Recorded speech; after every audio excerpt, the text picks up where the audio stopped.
Hello and welcome to the ATM podcast. Today I am joined by a very special guest, and I know I say that all the time, okay? But this is my sister, this is my girl, Christine. Christine, welcome to the ATM pod. Thank you for having me. My first podcast recording. This is... You lie. Yeah. How did I not know that? I think it's my first one, yeah. Actually, no. You see, you fully see lying it? to you. Do you see it? I feel honoured that you thought it was. Unintentional lying. Is it your first visual audio? Definitely visual not. podcast. So what is it then, Christine? What do you think? I was even going to say first with a family member, but that's also a lie. So. Well, anyways, thank you for joining us. Yeah, you're welcome. So, Christine, so as you know, with the ATM podcast, we have a tradition, which is a this or a that question. Okay. So I ask you a this or that, yeah? Okay, and Christine, I know you. Yeah, I know that despite the fact that I've explained the rules, you're going to disobey. Yeah, so you have to just answer. You have to just give one or the other. You can explain it because I can allow you to explain it. Yes, I will. Yeah. You have to just give it, okay? Okay, cool. Oh, cool. So I'm going to make yours a little bit different because I'm feeling a bit troublesome. Ever change? Would you rather? Sorry, it's not even funny. All right, okay, You have cool. to get through this. Come on. I have to get through this. Okay. What's that? All right. Would you rather, yeah? Let's just get and you have to choose one, and God forbid it's wrong. You have to do disclaimer, God forbid. Okay. Would you rather be stuck in the house with a man who has bad breath or a man with body odor?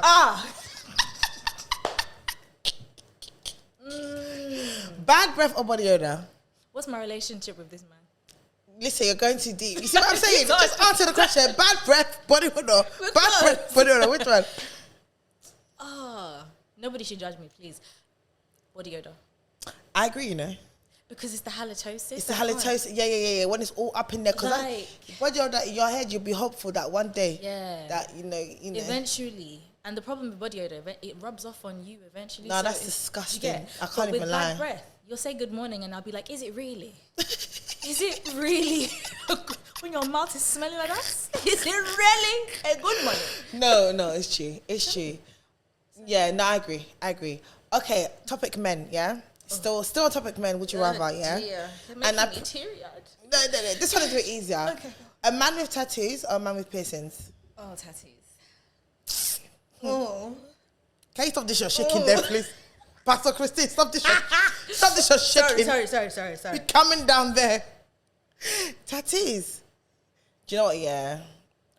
Personally, I'd rather none. But I feel like I've everyone I've been with has had a tattoo. Except for one. He had no tattoos, no piercings, actually. Boring. No. I mean, to be honest, I do love tattoos and piercings. I like none. Like, let's go to the book of Leviticus. I'm joking. Please.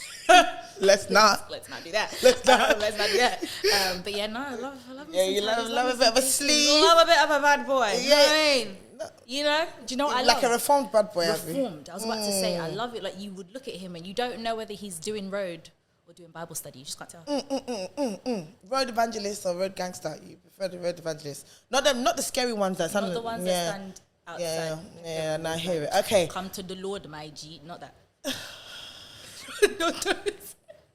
I'm so sorry, guys. Not come to the Lord, my G. Please. Okay. All right, let's move away from men. Okay. Braids or weave? Ooh, braids.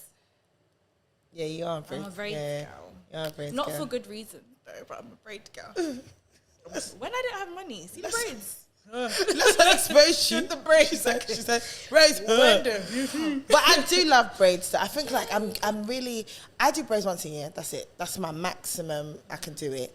Because that's sitting down. I don't care how fast it is. Yeah. And they're taking it out.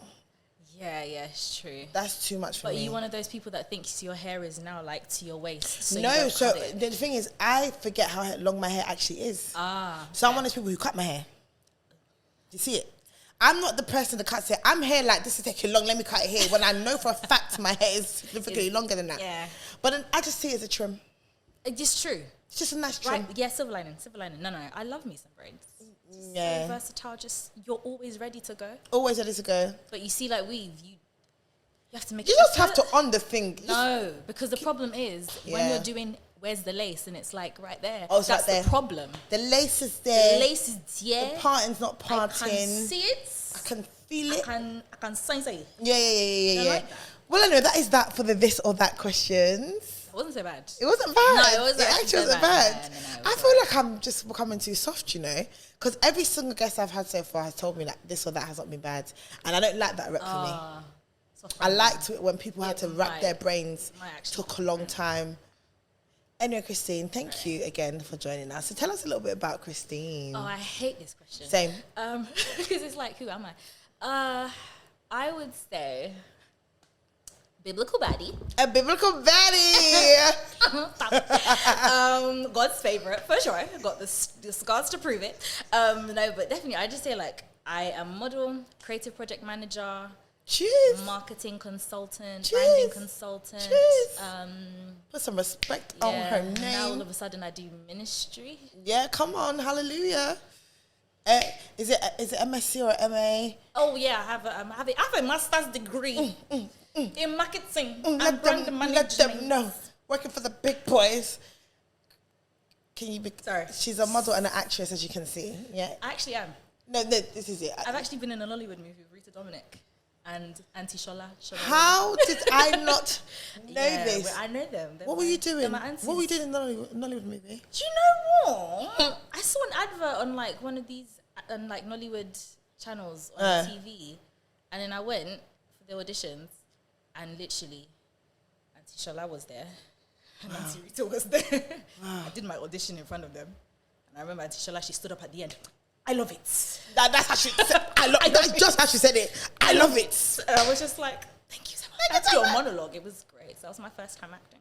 Oh, I love that for you. Name of the film. You ready to tell us? It's called In Case of Incasity. Now, what's going on in Nollywood, bruv? In case of incasity. No, but come on. But yeah. So this was a long time ago. There was issues with it. So I don't know when it's coming out. Sorry, say that again. It didn't come out. I don't know how to come out. I've seen the trailer, but Are you in the trailer? yeah, I am actually. No. My character is called Kelechi. Kelechi, girl. Not Kilichi. This is not. Please. Kelechi. I was thinking of food. I was hungry. You literally were. For those who don't know, Kelechi is like beef jerky. Kilishi is beef jerky. Kelechi is a name. Yeah, and I said I was hungry, so I got the two mixed up. Where do we go from here? Actually giving me an eye ache. Let your eyes be wide awake. So other than your appearances in Nollywood, marketing manager, ministry, consultant, actress, I know I've missed out a few. Probably. You're just an all-round dope person. So I want to speak to you a bit about some of the stuff, you know, that you do, but also some of life experiences, right? I lived a colourful life, actually. You've lived a colourful life. And I think sometimes people look at people, they hear the accolades, they see what they're doing, and they think, oh my gosh, her life is so cool, her life is so easy, but they don't know about the journey. Yeah. Instagram. Yep. Instagram they get the highlight reel. They get the highlight reel. They get the TikTok, the follow me around my day. And then you record yourself praying, and then yeah, that's what they get. That's what they get. All right, so I want to ask you a question, right? Okay. Just based on that perception and the highlight reel, right? What would you say in the last 5 years has been like a determining factor of where you currently are now? Like something that has shaped your life. Ooh. Where do we start, please? Where do we start? I would say the pivotal moment was 2021. I always say that 2021 was the best year of my life so far. Everything up until that point was just the trenches. Like I was wilderness after wilderness after wilderness. And yeah, in that time I went through depression. I had brain tumor. I nearly died from that brain tumor. I lost my job that I struggled to get. Boyfriend issues. This one, once I had a baby, I became a stepmom. Involuntarily a stepmom. Yeah. And then just even the way that ended, which was, if I decided to sell my story to Netflix, everybody should watch. It can't be number one, Everybody child. should watch. Because Netflix original, my God. But yeah, all of those things, I'd say the last 5 years have just been a roller coaster. And everything I said happened in the time span of like 3 years. So 2021 was the emergence of, okay, Christine, been through the trenches, now here we are. You see the do or die. You're going to fold or you're going to stand with So we're going to come to how you got to where you are now, because I always say that your journey is so remarkable, just to kind of see and hear some of the stuff that you went through and to see the person you are now. But I'm going to talk about something that you spoke about in that, right? Yeah. The tumour. Yeah. Tell us about that. Oh gosh. So like with everything else in my life, it was really dramatic. It's just unnecessary drama. I'm going to give you the short version. So I was literally at work. It was the hottest day of the year. I think it was 2019, I believe. Yeah. And it was so crazy because that was the year that, you know, I got my job. That after waiting years to get a job, I got my job. I was so excited to start. I decided with my mum that year, for the very first time, I'm going to Nigeria. Yeah. I've got 2 older sisters and nieces and nephews that I'd never seen face to face before. So going to Nigeria was like, end of the year, we're going to Nigeria. So we booked the tickets, we were paying off and everything, and it was great. And then hottest day of the year comes now. I believe it was August. No, it was July. July times. Yeah. July times. Funny enough, next week Tuesday is the actual anniversary of the day it was started. Wow. So I was coming back from work. I called my boyfriend. Oh, meet me so and so place. He said, okay, cool. And I remember outside on London Bridge, I fell in the middle of the main road, like on the actual road. Cars were coming past. Thank God they saw me in time and they stopped. But the way I fell, I broke my fall with my hands.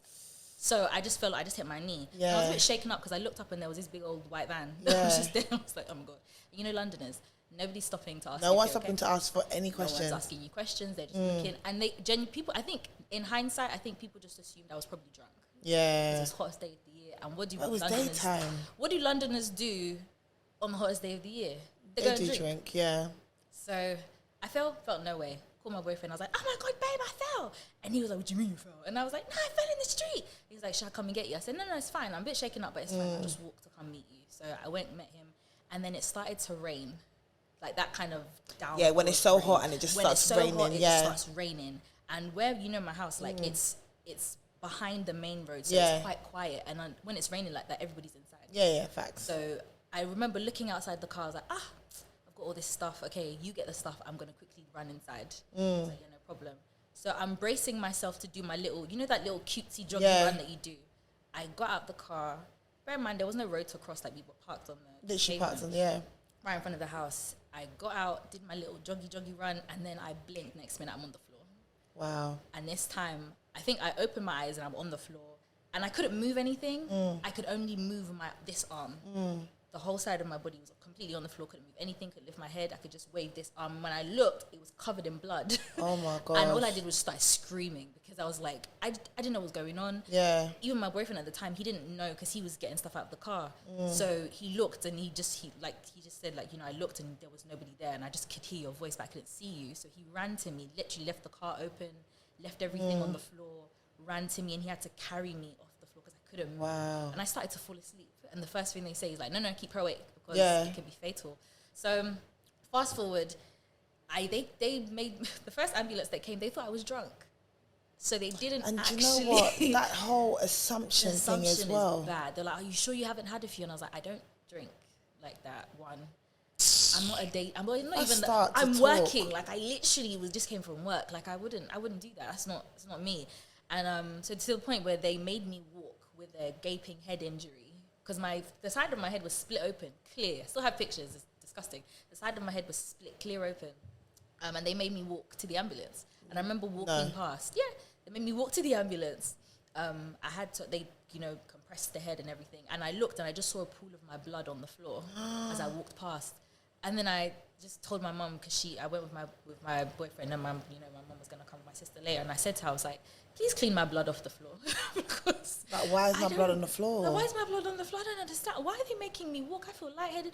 So obviously that's the hottest day of the year. NHS, bless them, like they were struggling. Like A&E was just completely full. with heat stroke, and we can't take much in this country. So they made me walk from ward to ward, area ridiculous. to area. With a head injury. With a head injury. And my boyfriend's yelling at them like, can I not carry her? And they're like, nah, she's all right. She can walk. But he didn't listen to them. Like, he picked me up anyway. So we did all of that, waited hours. And because I wasn't on the floor screaming, I was just in and out of consciousness. They just left me there, kind of thing. And people were looking at me like, no way. Why are you sitting there? And then we were just like, they just told us to sit here. And they're like, yeah, but you've got a head injury. That's so just you would ridiculous. think that they would scan me. Do you think there's a bit of racial profiling in there as well? It's hard to tell. I don't know if it's racial profiling or ageism. Because they just see a young person, they think, oh, she's been on the lash. Like, it's not that serious. But then also it's that really bad thing where it's like, unless you're screaming, rolling on the floor. Yeah, this is why we exaggerate as Nigerians, This is the problem. This is why we start screaming when nothing's hurting. But the thing is, in that time, I was too tired to do anything. Yeah. I couldn't feel the You side fully had of a my head head. injury. I couldn't feel the side of my face. My whole body still felt really numb. And I was just trying to process. I fell. So I didn't have the energy to do because my sister was like, I'm not saying that you should lie. I just think you should lie. A little bit too calm right now. And I was dazed. Like, it was like I wasn't there. My mom was just rocking as Nigerians do. She was just, Can't try that, my brains, mate. I think the moment she saw me, the first thing is she said, my enemies are trying me. Wait, pause. And I'm there on my bed. Pause. One thing I love about Nigerians, our parents and aunties, I love you. I love you, mum.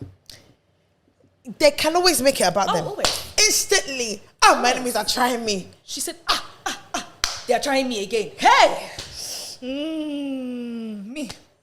I was just looking at her. I was just like, How sway. I was laying in my bed. So by this point now, Yeah. So, okay, before mum realised her enemies were trying her. Yeah. So at this point now, you're at least on the bed. No, when I said I was on my bed, this is back in my room, waiting for the ambulance to come. We were in the waiting room for at least 6 hours. Oh my gosh, so you went back home? No, we went. So we stayed. Yeah, okay, you stayed. A&E 6 hours. Yeah. I went and saw the doctor finally. Yeah. It was a junior doctor. He really wanted to scan me, but his manager said no. Oh my gosh. They should just give me, it's not the normal stitches, the glue. Yeah. Use the glue. He asked me all these questions and he was just like, okay, here's a list of things you need to look out for. This is ridiculous. List of things to look out for. If any of these symptoms come back immediately. And we were just there and we realized that, because obviously it was my boyfriend and my sister that was in the room with me. And they were like, it's because you're still talking and you're still coherent. They're not taking it seriously. And I was like, but I can talk. Yeah. I'm actually just tired of my head. Ridiculous. But what else am I supposed to do? So that night, couldn't sleep. Couldn't really walk properly, funny enough. I don't know, maybe it was shock. And of course, I didn't realize a concussion is mild. I didn't know I had a concussion at the time. So I couldn't really sleep. Nauseous. The whole side of my face is swollen, like my eyes swollen shut, lips swollen, everything is just swollen. And yeah, so my boyfriend said, okay, cool. Looked at the list and he was like, we're going to pick 3 things off this list and we're going to go back. Yeah, facts. So he was like, you tell them that you're seeing. I know he's an ex now, but he said something smart. He did, yeah. Anyway, God used it. It was a vessel in time. He was a vessel. A vessel. But yeah, he picked 3 things and we're like, well, let's go back. My mum hates hospitals, but she was like, no, okay, fine. Yeah, because at this point, At this point, just to be sure, just to put your mind at ease, because I felt something was wrong. Yeah. You know when you just know? You know your body. But I just couldn't pinpoint what it was. So I was like, something feels off. It wasn't like you tripped over. Nope. It wasn't like you drank something. Nope. You literally were crossing the road and fell. And then on the same day, in front of your house, you fell to the point where there's a pool of your own blood on the pavement. Yes. Yeah, My poor mom. This is why I love this woman so much. Callie, we love you. Callie, I love you. We love you, Grandma. You know how she cleans. She got on her hands and knees with the Dettol, with the water, and she scratched. And you know she was praying as well. Oh, she was praying. Anyone who has seen or touched this blood. Listen, I have put that poor lady through so much. So the next day we went back. And of course, we're waiting in A&E for a long time again.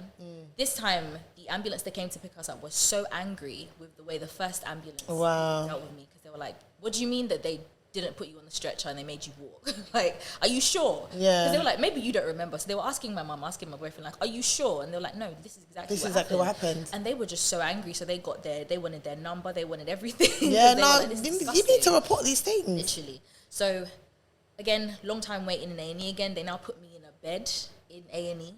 And then, of course, the 2 doctors come in. Bearing in mind, this is not a hospital I would have gone to. Yeah. Of my own. Was it the same 2 doctors or different doctors? What do you mean? So when you said the 2 doctors came, okay, doctors, all right, good. One was, he looked Kenyan, and then the other one looked, I don't know, he was brown. Yeah. But they came in after this. Bear in mind, I've been waiting for probably, because you're in there's no window. I didn't even know what stretch of time it was. Yeah. They put me on a drip, and I was just waiting. People had come and gone. Wow. Come and gone to visit me, and I was just waiting in this room. What's going on? Don't know. They made me do tests, MRI, and this. So we found something in the scan, and I was just sitting there, just staring. We found something in the scan. Staring. I was like, I don't know what this means. I don't know what any of this means. I was just staring. And then they admitted me. Now, turns out that this hospital that I literally would have never gone to if you begged me. Yeah. And I didn't want to go to. I actually begged them to like send me to another hospital. St. Thomas. Yeah. Right. Said, take me there. Big up St. Thomas Hospital. They said no. Because I was like, there's no time, and it's too far, and this is the most immediate one, so got to manage traffic and stuff. Cool, no problem. Turns out that they had found a mass in my brain. Oh my gosh.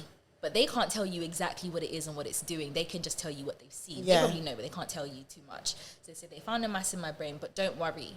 You are in the leading hospital for neuro injuries. Which is in true. the whole of the UK. Which is to the true. point that the ward that I was in, neurology ward, they had just built a helipad on top of my, literally I could hear it from my room. Which is true, actually. Where they shuttle in people from outside London can only be that God. have neuro issues.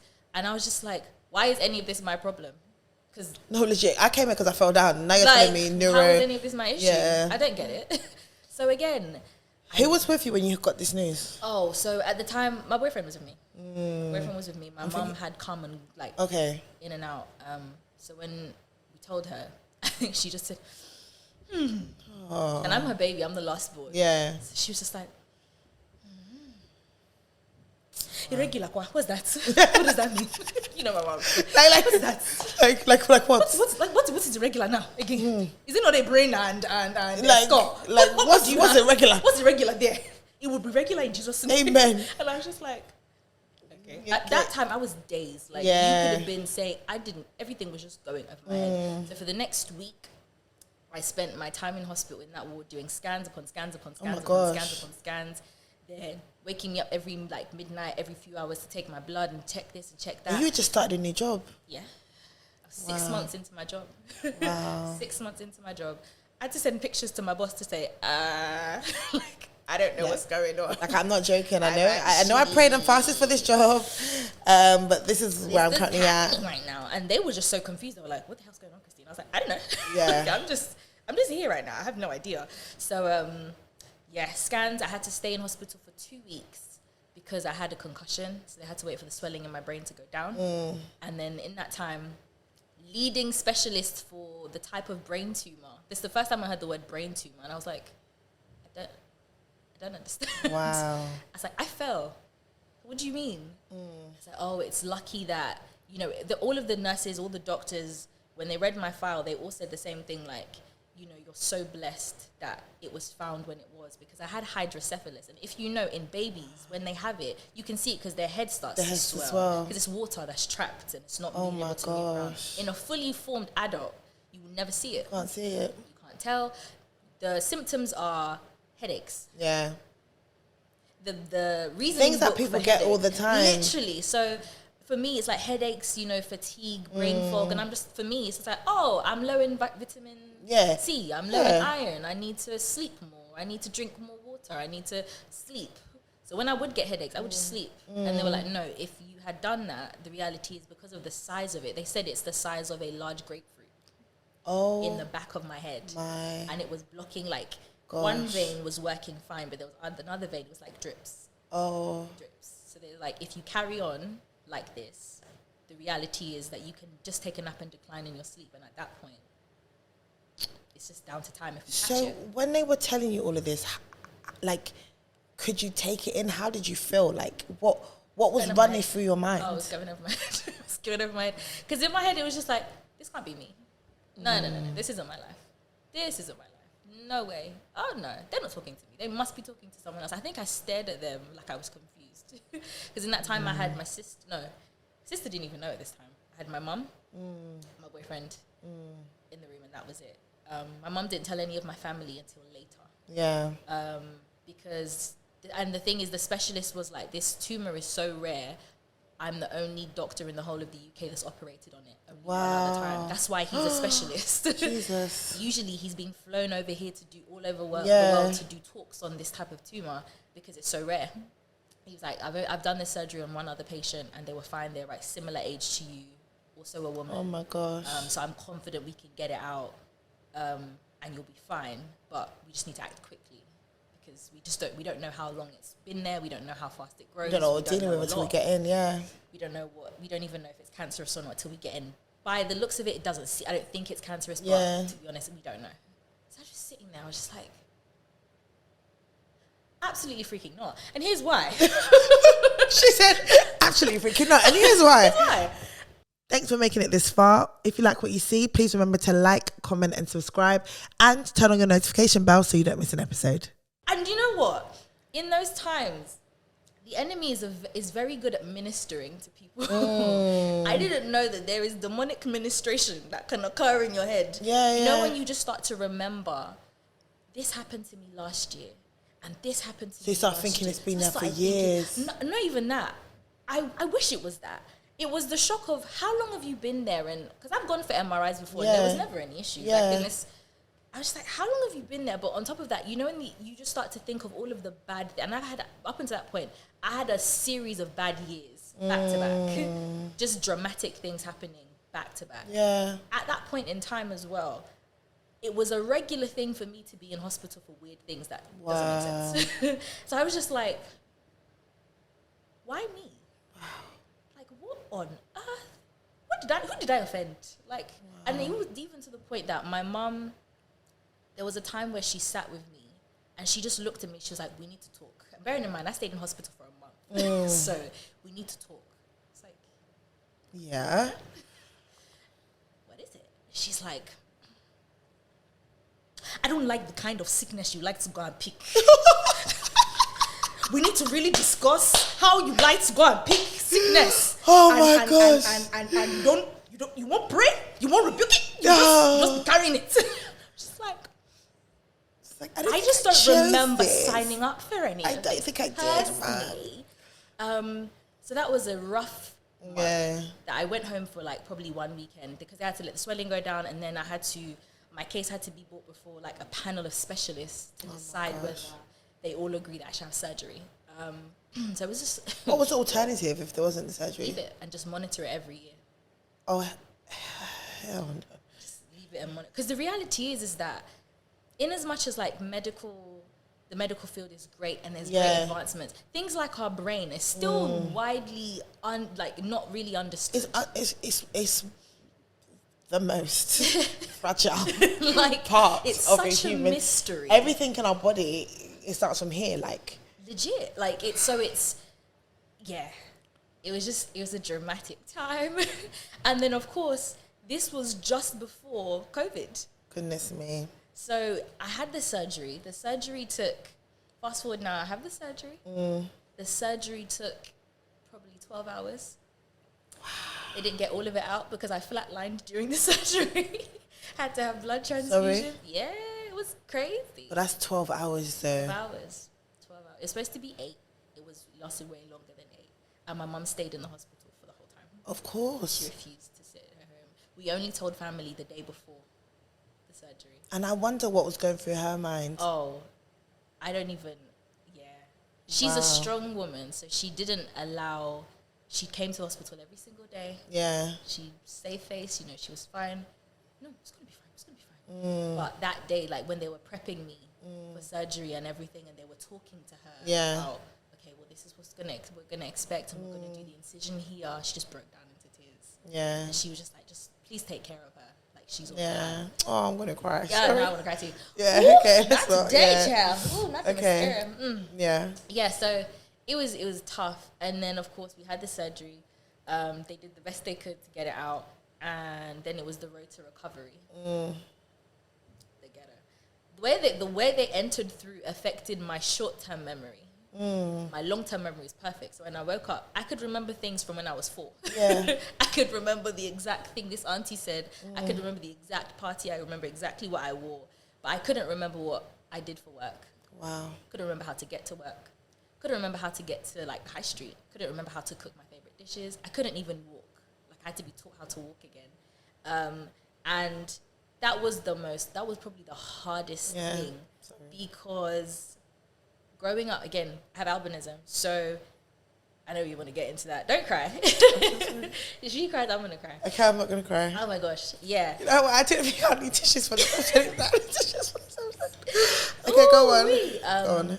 Growing up with albinism, there were instances where I had to be taught how to do a lot of the things that people take for granted. Yeah. So, just down to getting on the bus by yourself. Yeah. Because I'm partially sighted.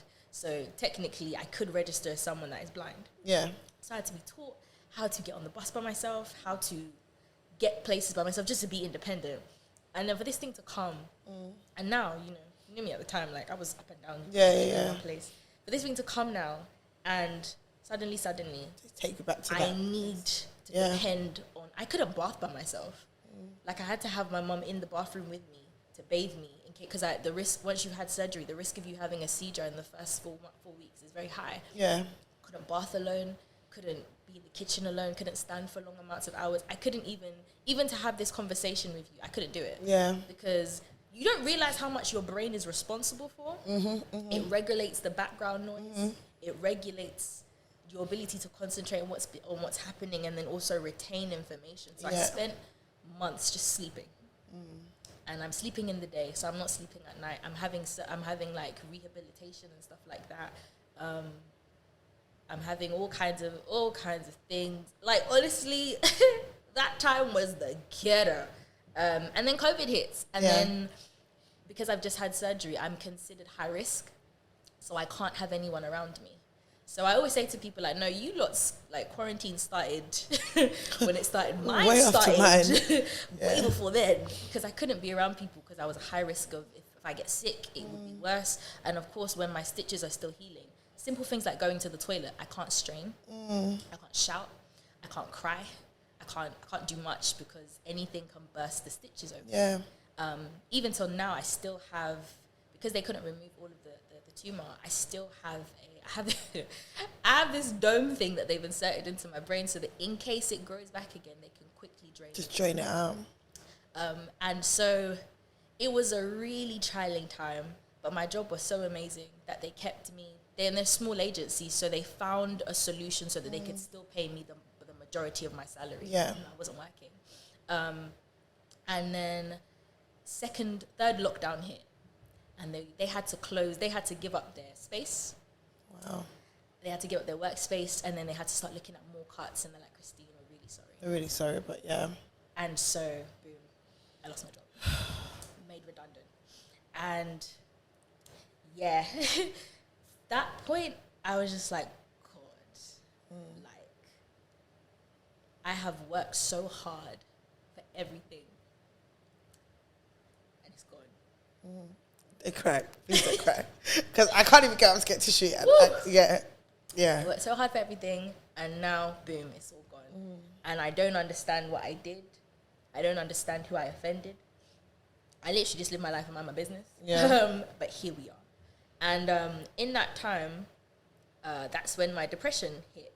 And I remember it, literally. Obviously, I went to Nigeria still. Yeah. Because I was like, this is not going to rob me of another chance. Because I had, I've got 4 nieces and nephews, but I was supposed to have 5. Yeah. And my youngest niece died when she was really small, and I never got to see her. And I was like, no, this is not going to rob me of that. Like, so at this point, when you went to Nigeria, when did your short-term memory start to get better? When were you able to walk again? Because you said you had to learn how to walk. Yeah. Like, when did all of this... Ooh, that by the time, so I had my surgery in August. Yeah. By the time we went in October, by that time I could walk, but I couldn't walk for long periods of time. I couldn't stand for long periods of time because I'd get ataxia, which is basically where the nerves in your certain part that connect to certain parts of your body start to misfire, so you shake. So essentially, imagine like, you know, a toddler, when a toddler's learning how to walk, their legs just shake a lot. That's literally what I looked like. And my niece was so cute. As soon as she sees me, she'd run. Sister, hold on. I've got your walking stick. Don't move. That's my destiny. That's my destiny. That's my little destiny coco. Oh. So, yeah. So, by the time I came back, obviously, I couldn't have any of my rehab because COVID's hit, lockdown's hit. Everybody has to stay away from me. Everyone has to stay in their house. I would do a rehab over the phone. And that time, honestly, God was my rehab. God was actually my rehab. I don't remember when I started to walk okay by myself.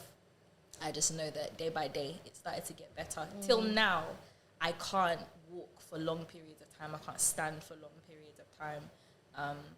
And this is how many years on? This is if I had the surgery in 2019, it's 2020, it's going to be 2019. My math is amazing. 2019 when 2023 is 4 years. That is it. Yeah. Yeah. So 4 years on, and I wish I could say my short-term memory is back in action. So I have my moments. I'm just gonna say. Let me tell you, Christine remembers things she needs to remember. Okay, because if Christine remembers that I need to give her something, she can't remember. I need to give her something. Oh, I cannot forget that. I cannot forget. You know, like, jokes aside, that's a lot. Yeah. It's a lot. It's a lot. Okay, so during your healing process, there were some instrumental people. There was your mum, there was your sister, there was your boyfriend at the time. Are you and this boyfriend still together? No. How was navigating the breakup, and how soon after all of this happened did you guys break up? So we broke up in 2021. So this would have been like a year or 2 years after, if my math is correct, after everything. But it was, so I lost my job in 2020. So it was, So of course, end of 2020, I was suicidal, like literally. And I'm quite smart, so I was very methodical with the how I was going to do it. Because I was just like, I've actually tried everything, and I feel like I barely got a chance to start life and already have to start all over again. And I just don't have it in me to do that. So, but the Holy Spirit snitched on me. I hate when he does that. He snitched on me We thank God for that. Snitched on me to boyfriend, mum, and sister. So that was December. And then I think I have to laugh because when I say my life is dramatic, Seva, the drama is dramaing. So 2020, December, I didn't start the new year with a list of things that I want to achieve and then put it in a Bible and pray that it will be done. No, my decision was like, okay, God, I hate my life. You won't let me unalive myself. So I'm just gonna try and fall in love with you again. Because I don't think I love you. I don't think I trust you. And I'm definitely not cool with you right now. So I'm going to spend a year falling in love with you. And then once I do that, if you would be so kind as to let me exit stage left, I would be really grateful for that. Thank you so much. And it wasn't that, through all of this, I want to make it clear that it's not that I ever doubted God was good. That's the scary part. I knew he was good. I just didn't think his goodness to me looked like his goodness to everyone else. Wow. His goodness to everyone else is they finish uni, they go into a job. Wow. They find a boyfriend, they have a great relationship, they get married, they buy a house, they travel, they do this. His goodness to me was keeping me alive. And the gift of life is precious and beautiful, but when that's all you have and everything else is zero, it's just like, come on now. Like, I'm more than just praise the Lord. I went to hospital and they found the issue and they sent me home. Like, I'm more than that. Like, so I was like, I won't doubt your good, but I just don't see how your goodness to me looks like your goodness to the person I graduated with at the same time, who's been promoted 3 times and I just started the job. I don't see that. So made that promise to God. You would assume life would have gotten better, right? Now put God as my focus. Go waste. So Wow. by February, this boyfriend I was with for 3 years, again, we had gone through some hard times together. We gone through the best Because you times mentioned that you were a stepmom. Yes, girl. Let's not go there. We don't even have time to go there. So It looks like I'm gonna have to come back. you might have to come back, girl. But yeah, we went through some really interesting times together. He was in uni at the time, going through a lot. Just because like lockdown was not great to students at the time. Like they were going through a lot. So he was in a really rough place. And then literally we were speaking on Tuesday, and then by Wednesday I didn't hear from him again. And then I was like, maybe He's busy. uni. It's fine. He has got a lot of assignments to do. He had COVID. He was unwell. So in your relationship, did you guys speak every day? It was normal. Every single day. Every single day. Even when we're angry, he'll be on the phone. We just won't be talking to each other. Have you eaten? Yeah. Like that's it. Like, are you tired? All right, cool. Like You then gonna one sleep? day. Yeah. So it was rare for you not to hear from him for one day. Yeah. For us to not speak. And then Tuesday, speaking. Wednesday, nothing. Never mind. Thursday, nothing. Friday, nothing. So you're messaging him like, haven't heard Are from you you. okay? Are you okay? What's going on? Called his mum. Like, is he okay? I waited. I gave it 2 weeks, I think. 2 weeks. Gave it 2 weeks. I think I texted her. I said, hi, Mum, you okay? She's like, I'm fine. I said, how is he? Is he okay? She's like, yeah, I think he's all right. I said, okay. Have you heard from him? Yeah. She's going on. No, I didn't hear it. Like, Valentine's Day came and went. Valentine's Day came and went. And I'm just like, this is odd. This is really that's too odd. much. This is how people catch cases. No, but this is how, and this is, and it was enough to send, because again, I was gone through everything I'd gone through. Yeah. I was still in a place of trying to recover and just regain my sanity. Yeah. And this was the one thing that I was sure of. Because we were planning to get married. Like we were 3 years. Yeah. You'd gone through some hard things. Yeah. Including a stepchild. Yeah. This was the year you decided that I'm going to fall in love with you again, God, in January.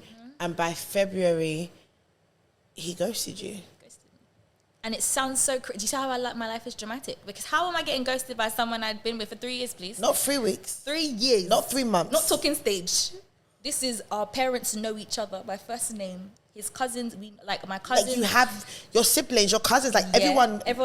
This guy was at Christmas. I almost put it out there. He would go to my auntie's house and I wouldn't be there. I didn't need to be there because their relationship was like that. That he could go to their house and hang out. Oh, where are you? Oh, I'm just at auntie's house. Oh, okay. He could be at Christmas. He spent Christmas and New Year's with us. Like, and it didn't matter. And it was because he was a the part norm. of the family. He was part of the family. He was part of the fold, you know. And then just like that, gone. Just like that. Did you ever find out why? Yeah, he was going through his own thing. And I made the decision because just looking at him, I was like, you're not okay. And this isn't fair. Like, I'm expecting what you can't give. Yeah. And you feel worse for not being able to give it. And it's not helping. So I was like, you know what? This is not I hate you, we're done. This is okay, both of us need to focus on our mental health right now. Let's just, because we were friends. Like, we started off with a friendship. And I was like, you know what? Let's focus on, like, we'll be friends. Don't worry, like, it's me and you locked in for life, you know. But you need to be better, and I also need to kind of heal as well, because right now I need my people around me. I need to be vulnerable about where I'm at, and I can't do that to you. Because you just have you don't not have got it. the capacity. You just don't have the capacity. So how did you eventually hear from him? Me and my sister pulled up to his uni. Sometimes you got to pull up, you know. We pulled up. I was saying this to my friend, like, listen, I'm not going to try to out my personal life, but listen, he knows he can't do that to me. I'll pull up. Pull up. Like, I was using like I'm pictures. shaved, but I will pull up. Oh no, okay. I was using pictures from the times. He's like, oh, I'm at the library, babe. I'm like, oh, okay, cool. So I was using it. I was trying to do detective. I was like, all right, so I think it's that building right there. So we were driving, and she was like, all you got to do is say the word, child. All you got to do is say the word, All you got child. to do is say the word, child. And we were there, so we waited, and we're like, we didn't see him anywhere. And then literally just as we were about to go, saw him walk out of one of the buildings. He was upstairs apparently, but I couldn't get to because I didn't have a pass. So did he see you? Yeah. He was shocked. He was like, "What are you doing here?" So when he walked past, he saw you. No, he walked because he wasn't looking. He was like looking down, and then when he walked past, we saw him, and then you mentioned his name, and he said, "What are you doing here?" Yeah, he looked. He just looked so confused, and he was like, "What are you?" His response was, "What you?" Yeah, like he was like, it wasn't like a. I'm not gonna lie. If I was him in that moment, I would have pretended like, God forgive me, I know you make jokes about this. My short-term memory would have gone too. I'd have been like, "So who are you? Where am I?" I would have fainted. Whoa. You know the ones that. But yeah, wow. The beauty, the grace in it is that in that day, I think oh God. So I emailed him. That's how I got hold of him that day. I found his email. I remembered his email his uni email. Yeah. So I emailed him and I was like, "Hi, urgent. Are you alive and okay? What's going on?" And then that's when he gave me the lowdown of like, he's not okay and he actually doesn't, you know, man. So before you pulled up, you actually heard from him via email? Yeah, via email. Okay, so I saw a meme the other day and I wish I saved it, and it literally was just like, it was a prayer point. It was like, ladies, repeat after me. God, let me not send. I just want to check if you're okay, and are you alive? Text this shit. Amen. In Jesus' name. Amen. Because so many girls get caught up by that. Like, they don't know they've been ghosted. So they're like, hey, just checking in on you. Honestly. If you don't want to reply, that's fine, but just let me know you're okay. Honestly. Right? So he's okay. He's okay. So he gave you the lowdown via email. Gave me the lowdown. And you pulled up. Because let's be real, like another person would be like, no, like he's trash, whatever. But this is 3 years. Like this is love. 3 years, and I'm also dumb. No, I'm not dumb though, but this is 3 years. But let's be real. The amount of times you mentioned him during the time of the tumour, like you guys went through things other relationships just don't survive. So there's depth there. Like, so in that moment, yes, he's treated you wrong, but the same way he was there for you in a time, and you've been there for him plenty of times, so don't ever think it's just one-sided.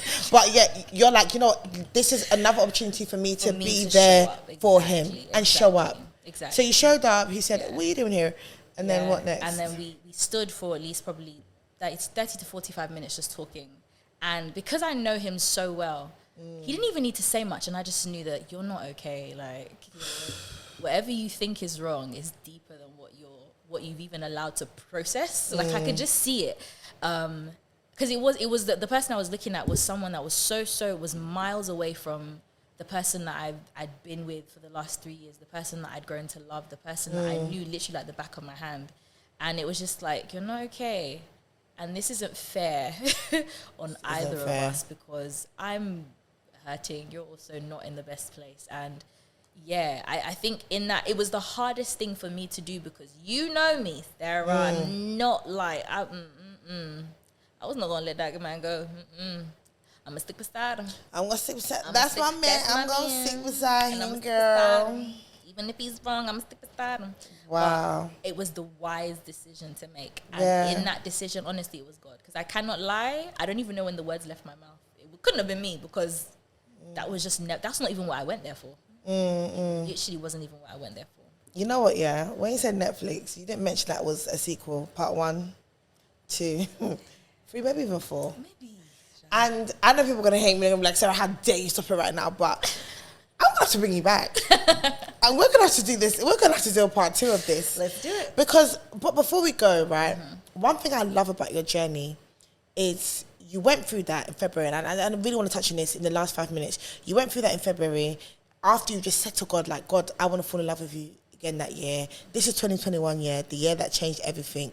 How did that not stop you from just falling in love with God? Like talk us through it, because we're going to bring you back for that, just for that, because we need to know. Like, yeah, I'll try and give you the too long didn't read version. But so funny enough, I went home that day in tears, broken. Oh, Mom, why is this happening? He's not okay. He's not okay, and no one understands him like I do. Do you know what I did, Sarah? I picked up my Bible, shut my door at midnight, picked up my Bible, got on my knees, and I went to war. Like, I was warring for his mind. Yeah. I was warring for his peace, and I was warring for my peace as well. I haven't prayed like that in years. So we call it the Christine on the Mountain, because... No, Christine on the Mountain? Forget it. Woo! Yeah. When I go there, I did that. And it was from then on, like, it was inclination from that point on. Like, there was no stopping me. And all that for me to get to May, bear in mind my birthday passes, I hear from him. May comes, supposed to be our 4-year anniversary. Didn't hear from him. And in that day, I sat down on my bed. And in that time, you know when you can sense your mind wants to go somewhere, and you're like, nope, not letting absolutely not. I rebuke you. I bind you in the name of Jesus. Shanda Bahai. Like, I was doing all of that stuff. And that day I sat there crying because, again, it's supposed to be 4 years and now look at where we are. And I sat there and it was like, Christine, can we think about this? Is this what you want? Because you've been warring for the last how many months? Yeah. You've been trying to get on as normal. You've been trying to soldier through it. The reality is, I've grown up in the church, but I've been wayward. I've had my time. But I know enough to know that I wanted someone that I could war with and war for. But they would also war for me. Come on. If he never changes and it's always a position of you having to war, would you be okay? Wow. And I had to sit with it, and I was like, no. And that day I decided, I'm done. I'm not doing it anymore. So what I did is I took everything, because I remember we speak every single day, even when we're angry. Morning, afternoon, evening, night. I took him, moved him out of the picture, and I put God in his place. Come on. So everything that I would have told him, I tell God. I wake up in the morning, hi God. God, I'm really irritated.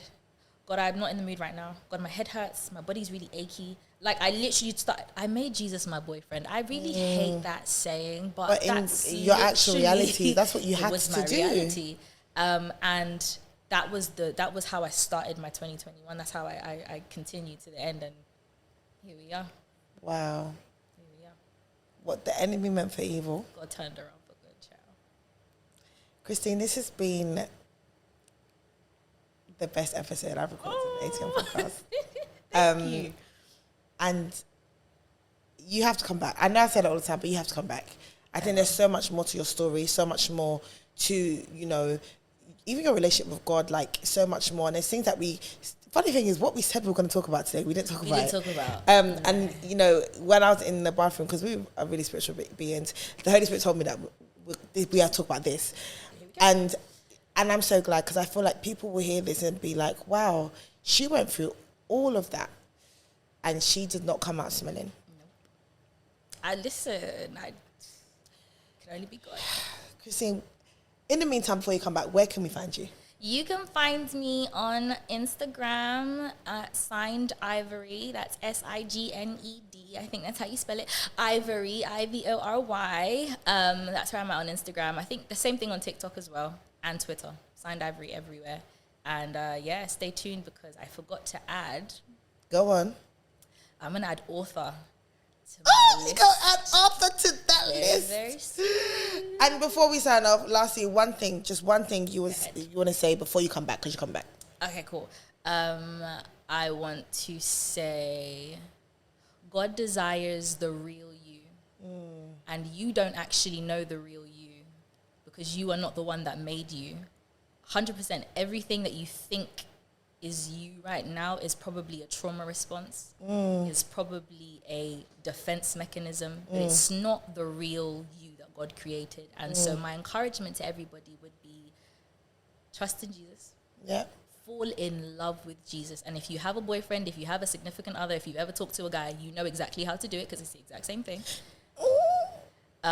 Dedicate yourself to that, because the moment God opens your eyes to the real you, you will never understand why you settled for anything less. I love that. Christine, thank you for blessing us here on the ATM podcast today. Thank you for tuning into the ATM podcast, where we cash out on a weekly basis. Please remember to like, comment, and subscribe. Until next time.